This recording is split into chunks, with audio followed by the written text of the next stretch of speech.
Hi, how are you doing? Very good one. Great. Very good. May you introduce yourself? Yeah, so I'm Kevin and this is Clarice. We're from Canada. Vancouver, Canada. Yeah, we're originally, our roots are from Hong Kong. So I was born in Canada, but Clarice immigrated to Canada at a very young age. And we've essentially lived in Vancouver, Canada our whole lives. I was trained as an engineer in school, and Clarice as a biologist. But it's very difficult to find work as a biologist, Yeah. and so I got into business. And I would say, like many, we didn't take a linear route with our careers and our life, so we're no longer, either of us, practicing what we were trained to do. So what are you doing right now? I mean, job and traveling? Yeah, so I think now we're best described as either freelancers or digital nomads. So we're able to work from anywhere as long as we have a laptop and internet connection. So I'm an independent consultant. I do work with small warehouses. I consult, and I'm a general management consultant, so I can help them with just about anything that they need help with.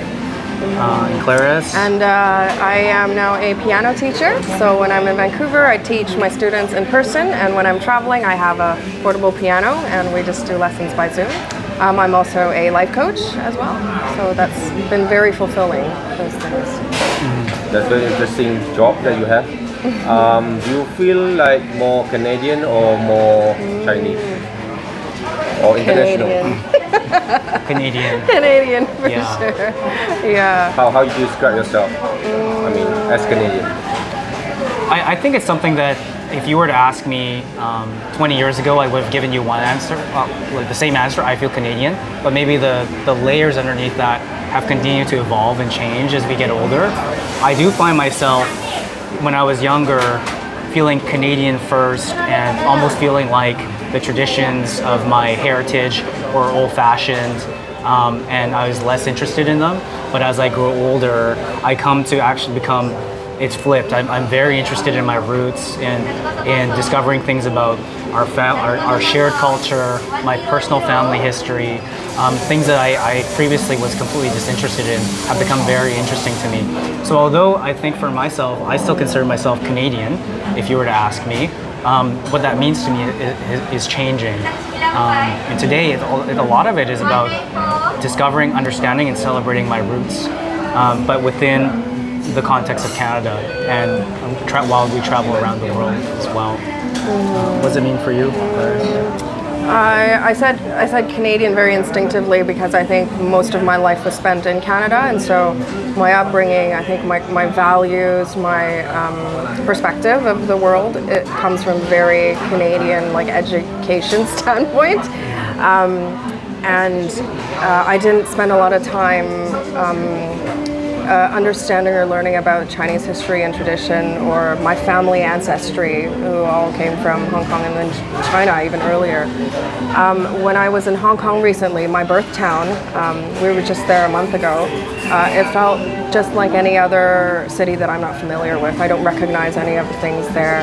I don't have necessarily an emotional connection to the land or to the people there. So that's why I feel like I am more Canadian, because I understand Canada the most. But I think the last year we've been trying to be more of a world citizen, I would say, trying to understand people from different cities, learn the culture, learn the history, to enrich our identity as Canadians. In that sense, maybe those are the layers that you're talking about, right? Yeah. I think in school we're taught to be global citizens, and Canada is often looking outward to the world, to the U.S. and to Europe, Asia, etc. But we decide to put that into practice for ourselves personally, and to explore the world, to understand different cultures, different places, to truly expand our general understanding of how people live. And it's been so eye-opening, just even this last year since coming out of COVID, traveling and going around the world slowly, meeting people, hearing their stories about their lives, how they grew up, what are their thoughts on different current events. It's been extremely enriching just having those opportunities to listen and learn from others as well. That's been a big part of our journey. We've been very lucky, and we're very grateful for the opportunity to travel. As Canadian citizens, it's relatively easy for us to get a visa to explore the world, and we understand that, you know, from the people that we've met, it's not as easy for people of other countries, and so we appreciate that. We're very grateful for that. Yeah, it's something that we wrote on our couchsurfing profile, is that during COVID, the one big thing that we took away from it was when we couldn't travel, like, wow, how much of a privilege it was for us to be able to go see the world, to go interact with people from different places, cultures, languages, religions, and mindsets. And when that was taken away from us, we really wanted to figure out a way to bring that back into our lives. And so that began our process of moving from office jobs in Canada to being able to do our jobs from anywhere. And when the opportunity presented itself to be able for us to travel again, taking that opportunity and going out there and starting to meet people and go to places, and to be very respectful of the fact that we're very lucky and fortunate to be able to do this. Not everyone else can go see places, both from financial reasons as well as, again, like Clarice was saying, your passport may not allow you to go to so many places so easily, right? So we're trying to do it very respectfully and with grace, I guess, as well as graciousness in terms awareness, of awareness. Yeah, tolerance and not judging. Yeah, and try not to either not impose our views on other people. Yeah, just learning. Impose our methods. We're always a guest in the countries that we visit. We never want to feel like we are altering the place that we visit because of very strong behaviors that we may exhibit. So we're always very mindful of that when we travel, to first observe and take in and try to be as minimally disruptive as possible, and until we get a feel for the culture of the place, and then start to become comfortable and interact with locals in a way that we feel would be respectful of the place that we're in, essentially. Can you tell me the similarity or differences between Vancouver, where you're from, and Malaysia? Because you said before we have, almost similar thing. Similar diversity in ethnicity. So can you explain more about that? Yeah, so uniquely in Vancouver, which is on the west coast of Canada, just maybe 6 hours drive from California, north, it's like Malaysia, I'd say, because it's a melting pot of people and cultures. Vancouver in Canada, naturally, the birth rate is low and population density is low. So Canada is a country of immigrants, and Vancouver specifically is the home of South Asians, Southeast Asians, from all over. And so when we were to go onto the street and look around, the diversity that you would see, I would say and describe as very close to something you might see in Malaysia, where there's just, it seems like people from every culture there, as opposed to just like one mono-ethnic place, which you might observe going to somewhere else. Our signs, depending on which part of the city you're in, you'll see signs with Chinese on it, with Tagalog, not as much Bahasa as one might say, but then there's definitely the different South Asian languages, Sanskrit. We have temples, mosques, churches. And when you go to the city, you just feel like, and maybe through food is most easily described and manifested, you can go get any cuisine you would desire, maybe close to Malaysia as well. You want to go out for Indian tonight, you can get Indian or Chinese food. Okay, which type of Chinese food? Japanese, mala, hot pot, you name it. But equally European cuisine, French, Italian, etc. You can have it in our city. So very diverse. So we see a lot of similarities between Vancouver. So far, we've only been here for a couple days and only to Kuala Lumpur. So I think there's a lot more for us to discover, a lot more similarities to find and uncover. So maybe we'll do a follow-up answer. Yeah. From a language perspective, I would say the Canadian approach is a little perhaps different. The unifying language is English, so everyone, we teach English and French are the national languages. You're really expected to do business or anything in English. And then everyone has what we would call their mother tongue, perhaps, be it Urdu or Cantonese or French or whatever. And more so that's spoken at home or with your friends of the same culture. And you wouldn't necessarily expect to be able to do business in that language unless you were in a smaller community area where there are businesses that speak that language. The main differences that you can find?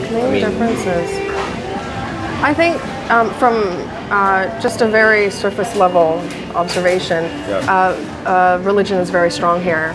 And it's not really the case in Vancouver. It's not tied closely with law and government and things like that. And so it's interesting to see religion play such an important role in the operation of society and work and things like that. Yeah, separation of church and state is very clear in Canada. And in fact, but on the church side, atheism is at an all-time high. Like the number of people going to churches and other religions is at an all-time low from a demographics perspective in Canada. In fact, as is observed in other parts of the world, attendance to churches is so low. Many churches are actually selling off their properties and closing down. There's just not enough people going to church anymore to support the number of churches that exist.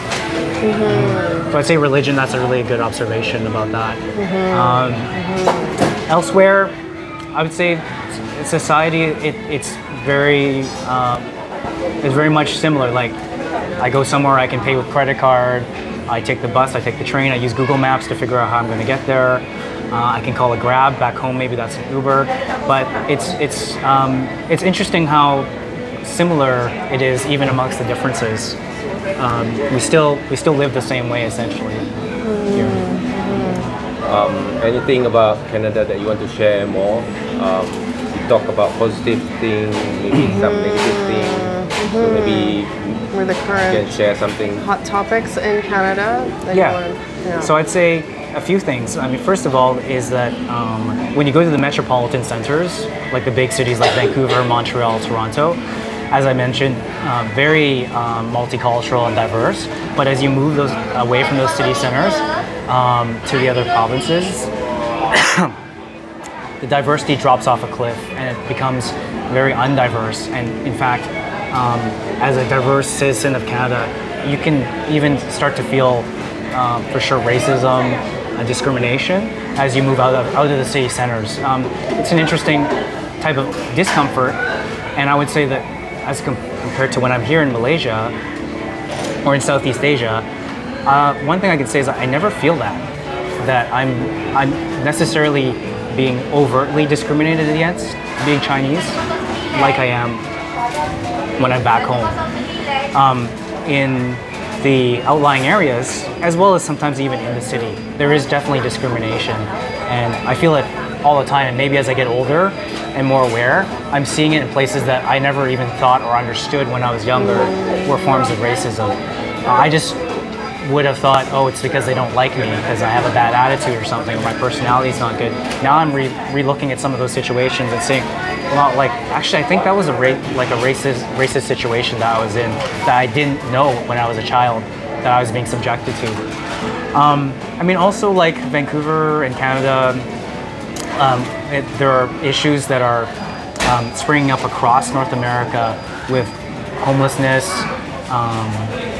drug addiction, and support for people with mental health issues. And so Vancouver isn't immune to those issues, similar to cities like LA, New York, San Francisco. Especially after COVID, it seemed like the number of people that are visible on the streets needing help and just living without homes on the streets is increased by double, triple, or quadruple from what we could see before the pandemic. And I think that's something that it's not necessarily talked about when you look at the brochures or tourism information or about Canada or North America. But it certainly is an issue that we see every day in our city. I'm very the scale of the issue is so huge that we feel kind of helpless. Like, what can we do? Not very much, and we're not in positions of power in politics to influence that. So we've just been doing our job in educating ourselves on what is the origin, and what are the complex issues that created this scenario in the first place, and maybe you can touch on some of that. Well, it's interesting because like someone might think, oh wow, like you're from Canada, like it's such a rich and prosperous country from like a GDP perspective, and like the average income so high. Yes, but just like every other country, it's a range, and there are people that are super, super rich, and there's people that are extremely poor and even homeless. We're dealing with the same social issues that you would expect in any other country in Europe or Asia. But maybe you can talk about like a little bit of the darker side of history of Canada. I mean, our story is that we're ourselves Hong Kong Chinese, and we're part of a new wave of immigration in the last 40 years. But Canada as a country, started by colonialists, is only like over 125 years old, or give or take a few years.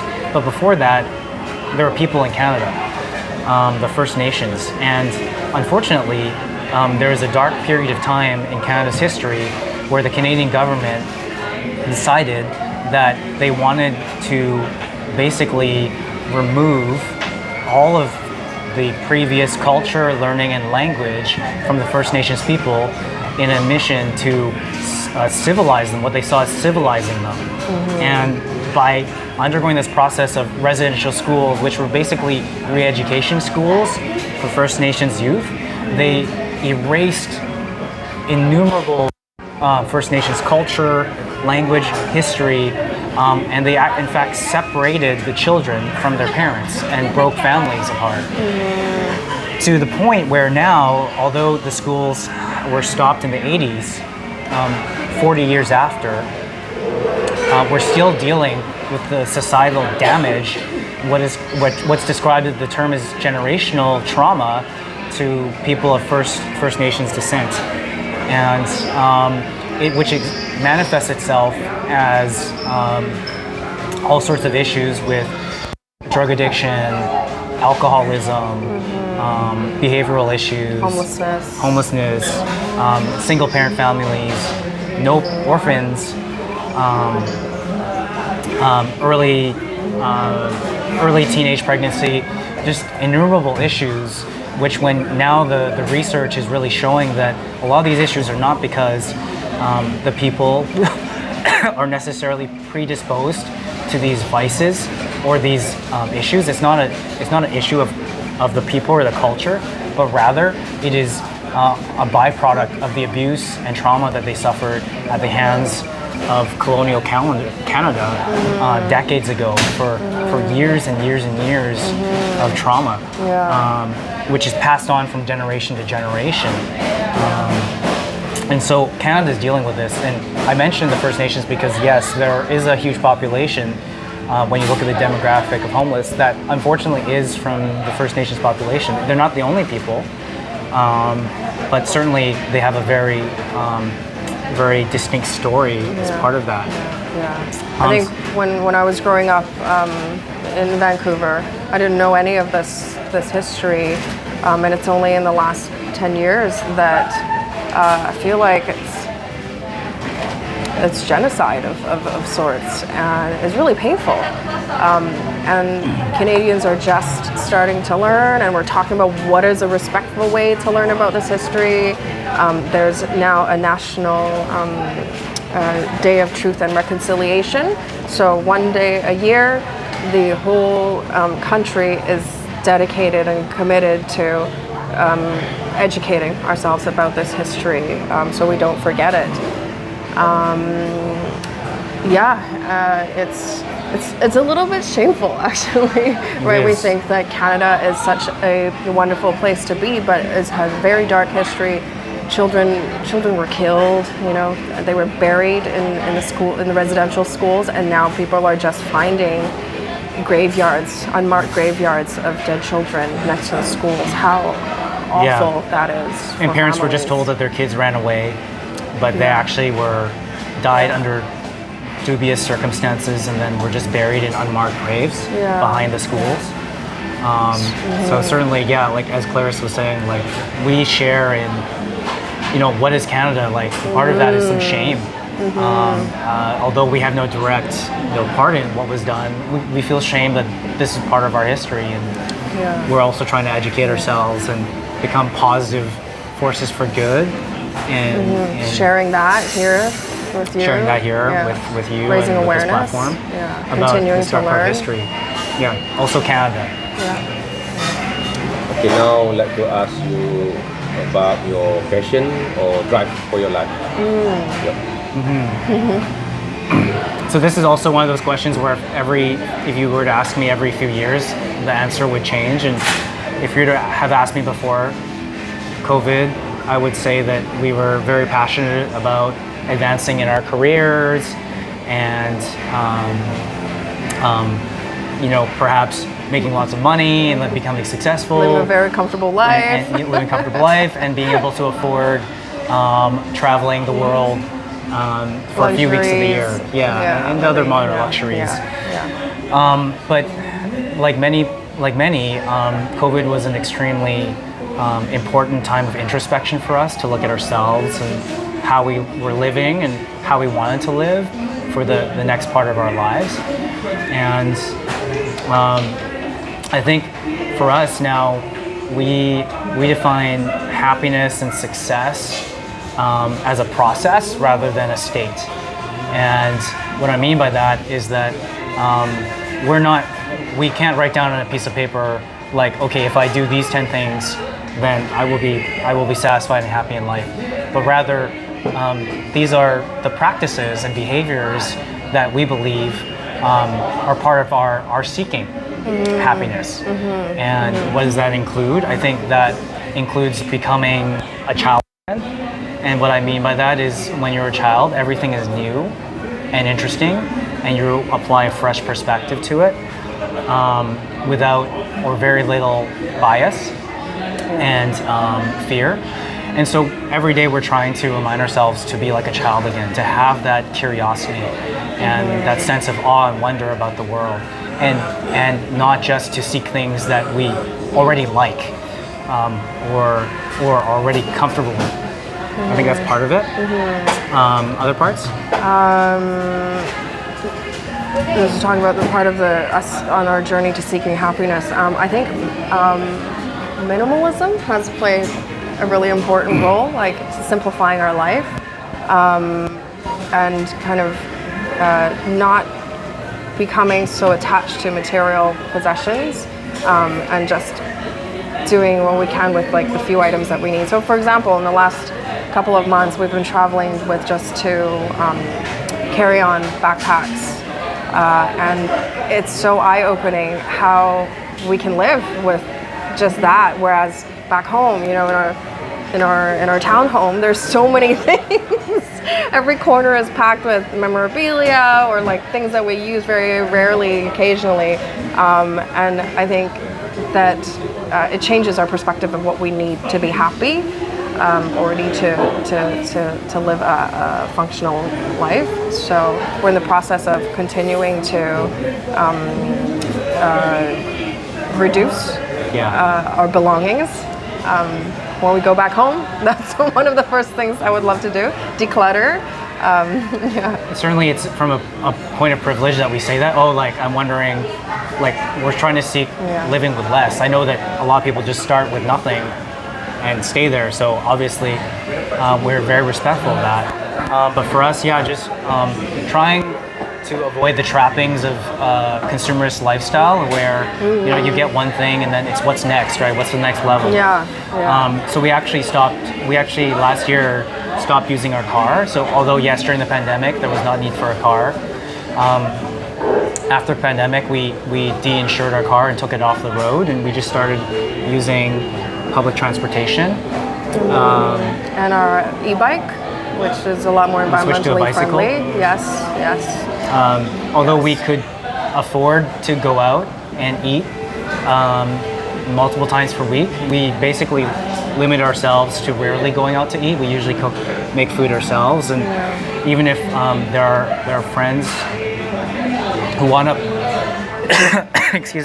who want to meet up for a social gathering, we usually invite them over to our house, or we suggest going for a picnic so that we don't have to consume more and more. And it usually ends up being a more cozy environment that way, and the conversation is better than if you were in a restaurant and you're trying to rush your meal. So again, just to summarize, a practice of just an openness and curiosity about the world and people, and not even being sure in what we're going to learn, to be that open, but being open to learning as much as we can. I think the second thing is, as Clarice was mentioning, minimalism, and just trying to do without the excesses of that are very easily suggested upon us by society and marketing and consumerism. And then I think the next one I would want to mention is just kindness, and being so lucky to have been brought up in a safe place with a family that loves us, and being from an economic standpoint completely okay.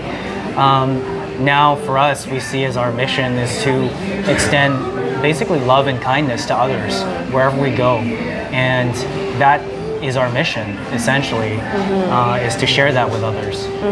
And it doesn't have to be something big. It can just be being warm and listening to the other person. It could be having a conversation. It could be through a couchsurfing hangout. For me, I do that through my music. My interaction with my students brings me a lot of joy, and I try to bring the joy to my students, share that as well. It could be just being respectful in a conversation and not trying to impose your view on the other person. We feel that can easily be done by someone, especially from the first world, who has all the luxuries, and comes to a place and starts, I say this kind of satirically, but looks for the first, where's the nearest Starbucks? Or, where can I get the best steak? Where can I get the best steak, right? Or fish and chips, and I want my craft beer. And these are all constructs from their world. And we are always just very aware of not trying to impose those concepts to the place that we go. And that's what we mean by love and respect. And actually sometimes it even means volunteering while we're traveling too. So I think today was very cool being able to participate in a local volunteering event here in Kuala Lumpur. Trash Hero event. Because even as travelers, just by traveling and getting takeaway, we're consuming and creating waste, plastic. And it felt so good today to help be part of the solution as a part of the problem, creating all this waste as we continue to travel. So that's us. Does that answer your question? Okay, lastly, I know you are Canadian, but I'd like to listen to you when you speak in your mother tongue. So, and also maybe some sentence or phrases that you want to share with the world. Some nice words. Great. Maybe in Cantonese, maybe. Yeah. Yeah. So Okay. Maybe I'll start and you can fill in Cantonese. Sure. Would that help? Yeah. Okay. Clarice is a stronger speaker than me. 大家好，我係傅希樂，佢係李健志，咁我哋會喺馬來西亞3個禮拜嚇，而家就喺吉隆坡，聽日就會去 Penang. What's Penang in Cantonese? I don't even know. But 好高興喺呢個 video 度同大家可以分享到我哋嘅生活。咁希望 maybe one day 我哋可以 we can meet 傾下偈 we can learn about you. Yeah. Anything you want to add? In Cantonese. Yeah, Cantonese. 我都好希望可以接觸大家，然後可以分享下我哋互相個culture，同埋傾下偈，分享下我哋個生活係有咩係相同，同埋有啲咩係唔同嘅咯。咁好開心，我都可以今日係用廣東話同你哋講下嘢，因為我係好少會用廣東話同人講嘢，除嗰我個家庭唔會講。Very good. Yeah. So we learned from a very wise traveler last year in May. He said something that just made me think very deeply. He said, whenever we meet somebody and we share a piece of ourselves and we have conversation, it's like you're leaving a piece of yourself with the other person, and of course vice versa, you're taking a piece of that person with you. So your life becomes an accumulation of little nuggets of life of other people. And I thought how beautiful that is. So thank you for the chance today for us to share a little piece of ourselves. We really appreciate that. Okay, Thank you. Try again. Thank you. Bye-bye. Bye. Thank you very much. Thank you.